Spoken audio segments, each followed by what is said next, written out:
Hello, and thank you for choosing the Freshwater Seas production of A Bite of Bierce, performed by Susie Berneis and Robert Bethune.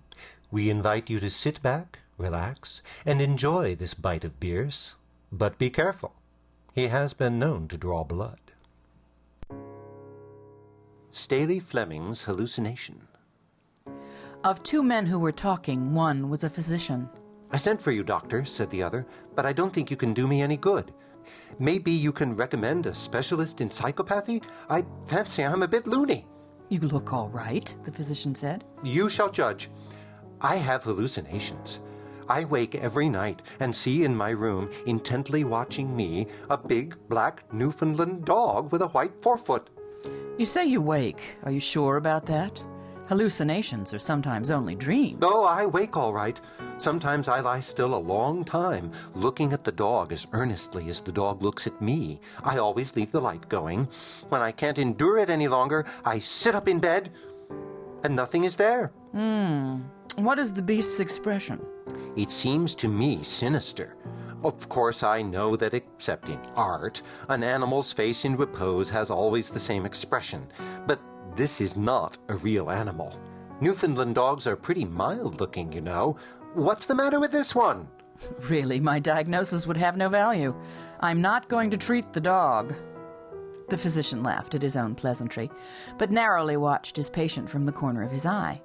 Presently he said, "Fleming, your description of the beast fits the dog of the late Atwell Barton." Fleming half rose in his chair, sat again, and made a visible attempt at indifference. "I remember Barton," he said. "I believe it was reported that... Wasn't there something suspicious about his death?" Looking squarely now into the eyes of his patient, the physician said, 3 years ago, the body of your old enemy, Atwell Barton, was found in the woods near his house and yours. He had been stabbed to death. There have been no arrests. There was no clue. Some of us had theories. I had one. Have you?" "I? Why, bless your soul, what could I know about it? You remember that I left for Europe almost immediately afterward, a considerable time afterward. In the few weeks since my return, you could not expect me to construct a theory. In fact, I have not given the matter a thought. What about his dog?" "It was the first to find his body. It died of starvation on his grave." We do not know the inexorable law underlying coincidences. Staley Fleming did not, or he would perhaps not have sprung to his feet, as the night wind brought in through the open window the long, wailing howl of a distant dog.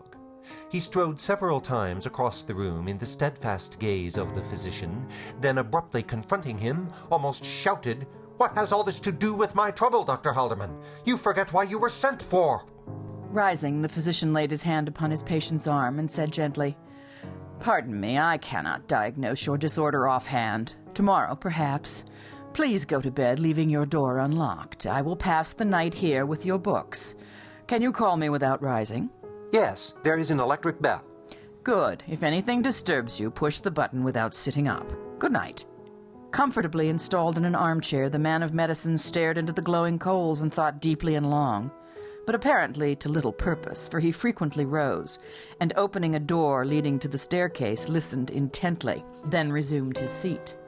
Presently, however, he fell asleep, and when he woke it was past midnight. He stirred the failing fire, lifted a book from the table at his side, and looked at the title. It was Denneker's Meditations. He opened it at random and began to read.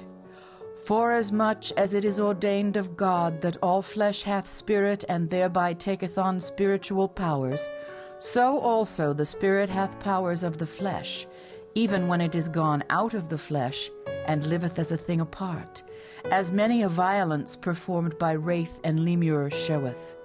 And there be who say that man is not single in this, but the beasts have the like evil inducement, and—" The reading was interrupted by a shaking of the house as by the fall of a heavy object. The reader flung down the book, rushed from the room, and mounted the stairs to Fleming's bedchamber. He tried the door, but contrary to his instructions, it was locked. He set his shoulder against it with such force that it gave way.